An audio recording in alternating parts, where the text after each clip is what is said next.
Hi, welcome. Enjoy the content, subscribe, and turn on notifications. Kevin woke up that Sunday with the feeling that something was different. It wasn't anything tangible, just an intuition hanging in the air as morning light filtered into the bedroom through the half-open curtains. Melissa, his wife of 7 years, slept beside him with her phone still in her hand, as if she'd drifted off mid-conversation. He stretched slowly, trying not to wake her, and it was during that movement that his eyes caught something on her screen. A notification glowed on the lock screen. It showed a message preview displaying only the sender, and the first few words, "Did you get home okay?" Today was, the rest was cut off by the lock screen's character limit, but those few words already carried a weight Kevin instantly felt in his chest. No last name, no visible profile picture, just that single letter, which could mean anything or nothing at all. Kevin sat frozen on the edge of the bed, watching Melissa sleep. She looked so peaceful, so familiar, the same woman he'd exchanged vows with, the same one who laughed at his bad jokes, the same one he thought he knew completely. But that message planted a seed of doubt, and it began to grow fast. Kevin picked up his own phone and, hands slightly trembling, snapped a photo of Melissa's screen. It wasn't an invasion of privacy if he was only documenting something already in plain view, right? He tried to rationalize it as he saved the image. Then he silently got up and went to the kitchen, where he made coffee more out of habit than actual desire to drink it. His mind raced. "Did you get home okay?" Today was, he couldn't get those words out of his head, mentally filling in the invisible part with an incredible that wasn't there but felt obvious from context. What exactly had been so special? And why would someone be worried whether Melissa made it home safely when she was right there, in his bed, in the home they shared? The questions multiplied, each one more unsettling than the last. Kevin knew he could just ask her. He could wake her up right now, show her the message, and ask for an explanation. But something held him back. Maybe it was fear of the answer. Or maybe it was the instinct that he needed more information before showing his hand. When Melissa came downstairs for breakfast an hour later, she wore that smile he knew so well. She gave him a quick kiss on the cheek and started talking about their plans for the day, a trip to the market, maybe lunch out, nothing out of the ordinary. Kevin watched every micro-expression, every gesture, searching for signs of guilt or nervousness. But Melissa was perfectly natural, and that troubled him even more. Either she was innocent, or she was an exceptional actress. Over breakfast, Kevin made a decision. He wouldn't confront her blindly. He wouldn't give her the chance to make up a story or destroy evidence. If something was going on, he needed concrete proof. He needed to understand the full scope of the situation before taking action. While Melissa chatted about a new recipe she wanted to try, Kevin was already mentally mapping out his next steps. That same afternoon, while Melissa left to meet a friend, or at least that's what she said, Kevin did something he never imagined he'd do. He grabbed his laptop and started researching private investigators. The idea seemed absurd, like something out of a bad movie, but he needed answers. He found a firm with good reviews and, after a brief hesitation, dialed the number. The conversation with the investigator, a man named Frank with a weary but professional voice, was surprisingly straightforward. Frank explained that cases like this were more common than Kevin realized. He could start surveillance immediately, would need a few days to establish behavioral patterns, and would deliver a complete report with photos, videos, and a detailed timeline. The price was steep, but Kevin didn't hesitate. Some things were worth more than money, and the truth was definitely one of them. The next 3 days were the longest of Kevin's life. He kept up his normal routine, going to work, coming home, having dinner with Melissa, as if nothing were wrong. But every interaction was torture. Every time she picked up her phone and smiled at the screen, every time she said she needed to go out to handle something, every time she came home slightly later than expected, that doubt gnawed deeper. He found himself noticing details he'd previously overlooked, the new perfume she'd started wearing, the extra care with her appearance on certain days, the way she always took her phone into the bathroom. On Wednesday night, Frank called. His voice had that tone Kevin had expected, the tone of a man who has bad news but is used to delivering it. "I need you to come to my office tomorrow morning. I've got the full report for you." Kevin barely slept that night, lying next to Melissa, imagining what would be in that envelope he'd receive in just a few hours. The next morning, Kevin invented a work meeting and went straight to Frank's office.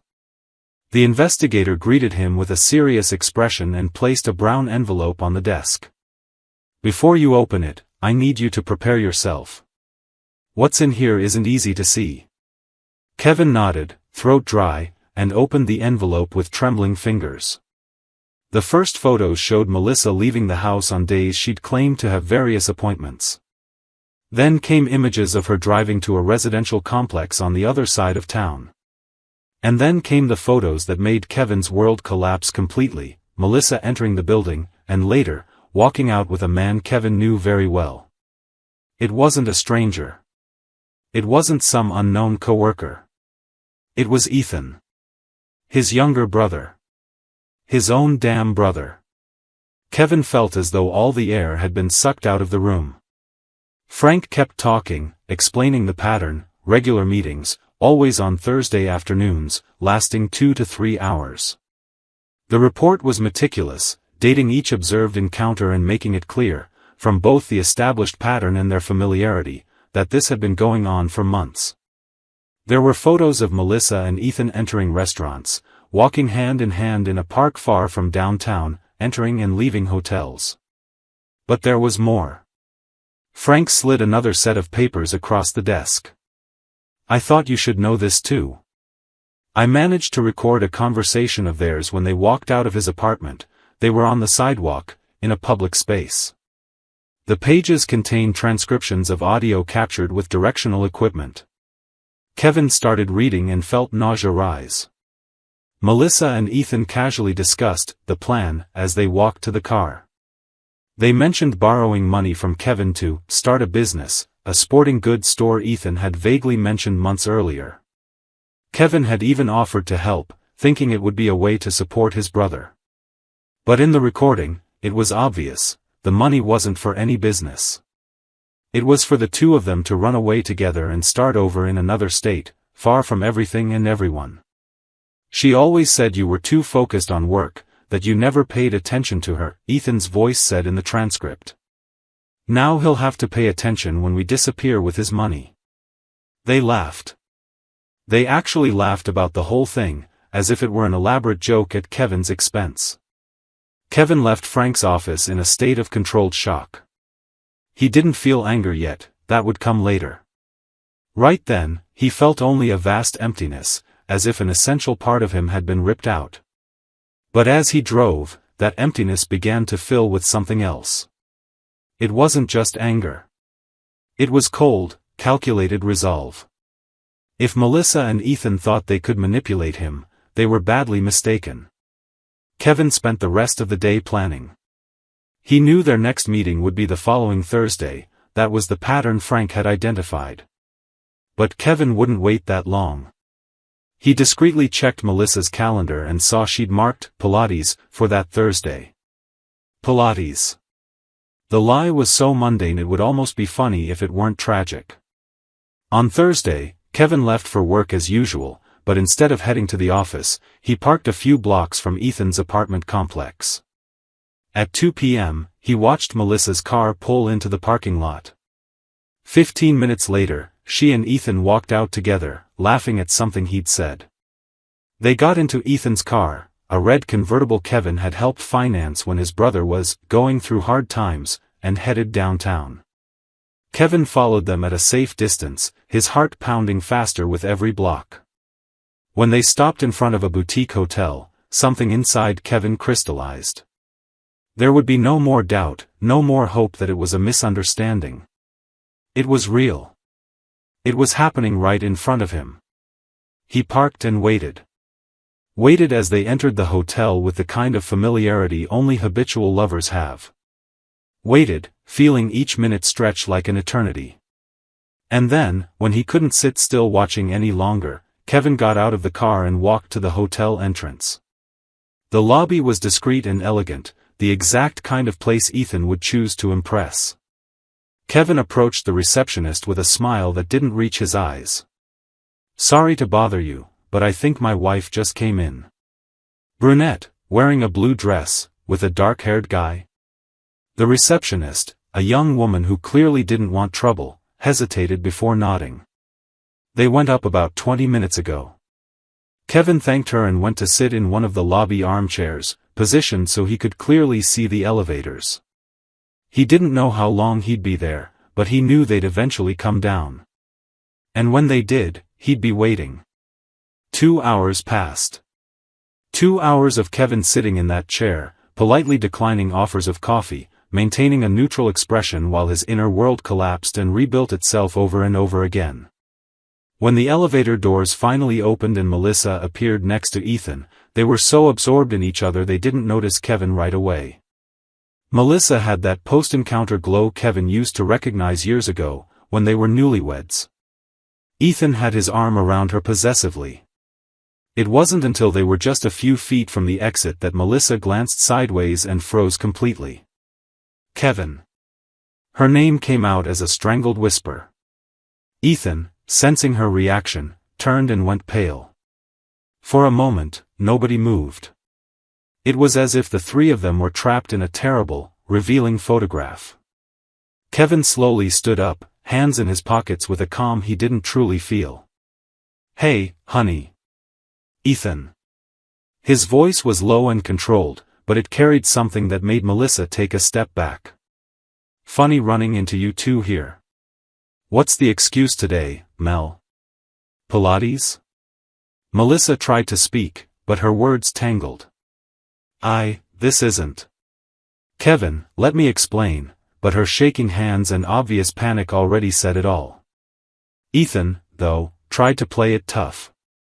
"Bro, look, this got really complicated.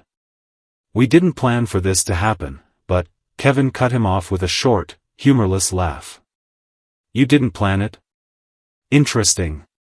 Because I've got right here." He pulled his phone from his pocket and tapped an audio file, a recording that suggests exactly the opposite. Ethan's voice filled the hotel lobby. "She always said you were too focused on work, that you never paid attention to her. Now he'll have to pay attention when we disappear with his money." The color drained from Melissa's face. Ethan opened his mouth, but no sound came out.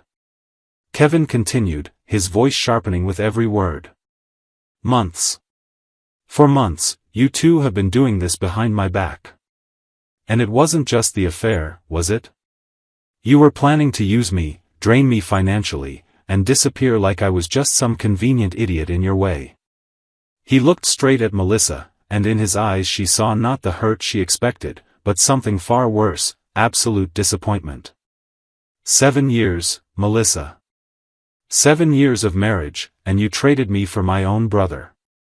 And you even had the nerve to plan to steal from me. Melissa started crying, but they were tears Kevin no longer felt sorry for. "Kevin, please, you don't understand.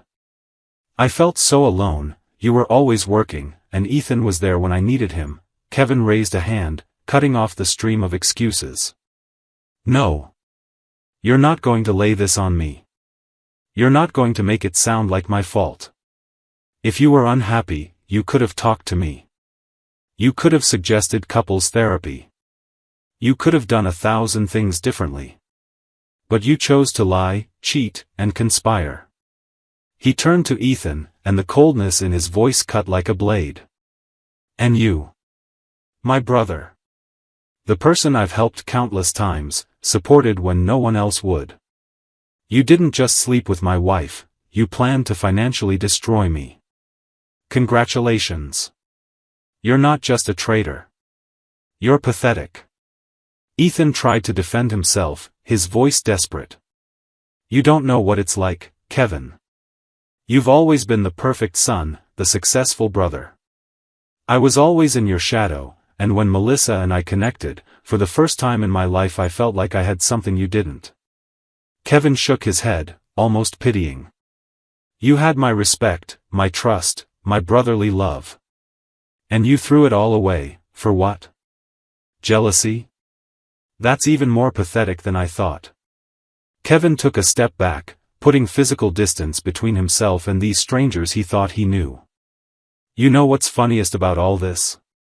I actually considered forgiving you when I saw that first message. I thought maybe it was a misunderstanding, a moment of weakness. But then I discovered the depth of your betrayal, and I realized I'm not losing anything. I'm getting rid of 2 parasites. Melissa dropped to her knees, pleading. Kevin, please, we can talk about this at home, we can try, but Kevin was already walking toward the exit. Before leaving, he turned one last time. Oh, by the way, you should know my lawyer's already been contacted. Divorce papers will be ready by Monday. And as for you, Ethan, you can forget about any family money. I've already talked to our parents about it too. In fact, he glanced at his watch, they're probably calling you right about now. As if perfectly synchronized, Ethan's phone started ringing. It was their mom.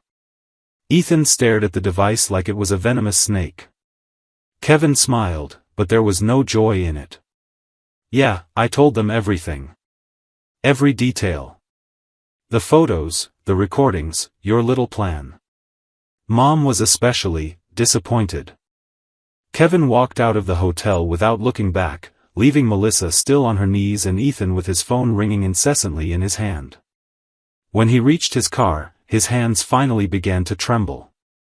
The adrenaline from the confrontation was fading, and the reality of what had just happened started to truly sink in. But along with the pain was something else, a sense of liberation, as if a weight he hadn't even realized he was carrying had finally been lifted. The days that followed were an emotional roller coaster. Kevin moved into a temporary apartment that same night, taking only the essentials.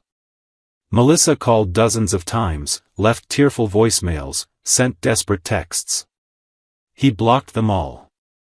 Ethan tried showing up at Kevin's workplace, but security wouldn't let him in. Their parents, devastated by the situation, cut off all contact with Ethan. Kevin's mother, in particular, told her younger son he wasn't welcome at the family home until he found his humanity again. The divorce process took a few months but was surprisingly straightforward. With all the evidence Kevin had, the photos, the recordings made in public spaces, the investigators' detailed report, Melissa had no real way to fight back. Her lawyer tried to argue, but documentation of their plan to fraudulently obtain money from Kevin heavily undermined her position. Kevin's attorney was relentless, and Melissa eventually accepted a settlement leaving her only with her personal belongings and a minimal cash amount. The house, the main joint savings, everything stayed with Kevin. Melissa tried arguing she deserved half of everything, but her and Ethan's scheme to defraud Kevin destroyed any negotiating power she had. During the process, Kevin uncovered more. Melissa had used their joint credit card to buy expensive gifts for Ethan, watches, clothes, even a surprise beach getaway she'd justified as a yoga retreat with friends. Each revelation was another stab, but it also reinforced Kevin's certainty that he'd made the right choice, ending everything definitively. Melissa's family was divided. Some supported her, others were horrified when they learned the details. Mutual friends of the couple had to choose sides, and most sided with Kevin once the full truth emerged. Melissa tried controlling the narrative, claiming she'd been emotionally neglected, but evidence of the financial diversion plan destroyed whatever sympathy she might have gained. As for Ethan, his life spectacularly fell apart in the weeks and months that followed. The story gradually leaked into his professional circle. Kevin never knew exactly how, but suspected someone close to the family had told. About a month after the confrontation, Ethan lost his job when his boss, a conservative man who valued family integrity, decided he didn't want someone like that representing the company. Ethan's apartment, partially financed by parental loans, was put up for sale when they cut off all financial support. What Kevin didn't expect was how quickly Melissa and Ethan's relationship imploded after everything came to light. Without the thrill of secrecy and adventure, without Kevin as a common enemy, they realized they didn't have much in common. Melissa started blaming Ethan for seduction. Ethan blamed Melissa for being careless and leaving traces. The last Kevin heard, they weren't speaking anymore. 9 months had passed since that fateful Sunday. Kevin was at a family dinner, without Ethan, of course, when his mother casually mentioned she'd seen Melissa at the grocery store. She looked different, his mom said carefully. Thinner, tired. She asked about you. Kevin simply nodded and changed the subject. He didn't take satisfaction in her suffering, but he didn't feel anything else either. The Melissa he'd loved had died that Sunday when he saw that message. The woman who remained was a stranger. Kevin had started therapy shortly after the divorce, and it helped him process not just the betrayal but also his complicated feelings toward his brother. His therapist helped him understand that he wasn't responsible for Melissa's and Ethan's choices, that working hard didn't justify betrayal, and that trusting again would be possible, it would just take time. He moved to a new city, accepting a promotion he'd been considering for months but that Melissa had always discouraged him from taking, probably because it would have ruined her plans. The new city brought fresh starts. He made new friends, explored hobbies he'd abandoned during the marriage, and slowly began to feel like himself again, a wiser, more cautious, but also stronger version. One autumn afternoon, Kevin was reading in a cafe when a woman sat at the next table. They exchanged polite smiles, then struck up a casual conversation about the book he was reading. Her name was Claire, and she had a genuine smile that reached her eyes. When she asked if he'd like to grab coffee sometime, Kevin felt something he hadn't felt in a long time, hope. He didn't tell Claire about Melissa and Ethan on that first date, or the second, or the third. When he finally did, weeks later, she listened with empathy but no pity. That must have been devastating, she said, holding his hand. But it also showed your strength. You didn't stay in denial, you didn't let them treat you like a fool. You handled it with dignity when it would have been easy to just be angry. In that moment, Kevin realized Claire understood something fundamental, that his response to betrayal defined who he was just as much as the betrayal itself. Kevin never spoke to Ethan again. His brother made a few attempts to reconnect, sending long emails asking for forgiveness, but Kevin deleted them without reading. Some relationships, once broken so fundamentally, couldn't be patched back together. His mother accepted this with sadness but understanding. She'd lost 2 sons through that ordeal in different ways, one to betrayal, the other to its necessary consequences. A year and a half after that Sunday, Kevin was in his new apartment, Claire beside him cooking dinner, when his phone rang with an unknown number. He almost didn't answer, but something made him pick up. It was Ethan. His voice sounded different, older, tired. I know you'll probably hang up, but I need you to know. I'm truly sorry. I destroyed the most important thing I had, your trust and our bond. I don't expect forgiveness, but I needed you to know I carry this every day. Kevin was silent for a long moment. Part of him wanted to hang up, part wanted to yell, but the part that won simply said, I believe you're sorry. But that doesn't change anything. You made choices, Ethan. I made mine too. I hope you find peace, but it won't be with me. He hung up gently and blocked the number. Claire looked at him from the kitchen, a silent question in her eyes. Kevin shrugged. Ghosts from the past. But they don't live here anymore. She smiled and went back to cooking, and Kevin realized it was true. Melissa and Ethan were closed chapters, scars that still ached occasionally but no longer bled. Sometimes, on quiet nights, Kevin thought back to that Sunday and the notification that changed everything. He wondered how his life would have been if he'd never seen that message, if he'd ignored the signs, if he'd chosen denial over confrontation. But those questions never haunted him for long. Because the truth, no matter how painful, was always better than living a lie. Kevin learned that betrayal reveals character, not just the betrayers, but also the betrayeds.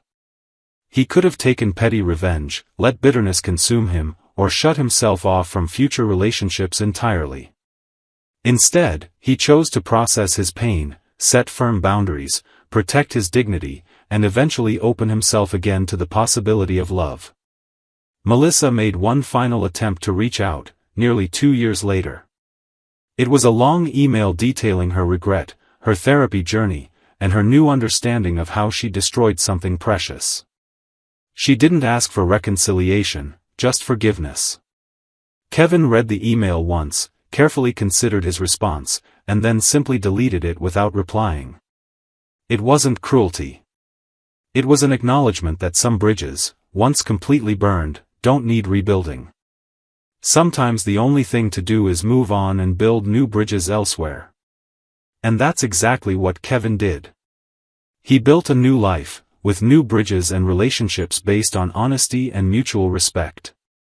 Claire became more than a girlfriend, she became a true partner, someone who saw him fully and chose to stay not out of obligation or convenience, but out of genuine love. They talked about marriage sometimes, but Kevin wasn't in a rush. He'd learned that vows and promises mean little without integrity to uphold them. Life went on, as it always does. Kevin thrived in his career, built solid friendships, traveled to places he'd always wanted to see but never had the courage to visit. He wasn't perfect, he still had hard days, still occasionally felt the betrayal like phantom pain. But he was free. Free from lies, free from manipulation, free from people who saw him only as a means to their selfish ends. And when he looked back at that Sunday that split his life into before and after, Kevin realized that notification, as devastating as it was, had also been a terrible gift. It freed him from a marriage built on falsehood and forced him to confront hard truths about people he loved. It hurt immensely, but it also made him stronger, wiser, and more capable of recognizing real love when he finally found it again. The last time someone mentioned Melissa in Kevin's presence, he simply said, "I hope she's doing okay," and truly meant it. Not because he still cared for her romantically, but because he'd achieved something rare, true detachment. She wasn't his wife anymore, not his enemy, not anything more than someone he'd once known, in another life that seemed to belong to an entirely different person. Kevin learned that the sweetest revenge isn't destroying those who betrayed you, it's building a life so full and meaningful that they become irrelevant. And that's exactly what he did. While Melissa and Ethan dealt with the consequences of their choices, Kevin simply lived. And he lived well. Thank you for watching the video. If you enjoyed it, don't forget to subscribe to the channel and turn on notifications so you won't miss any updates. See you next time.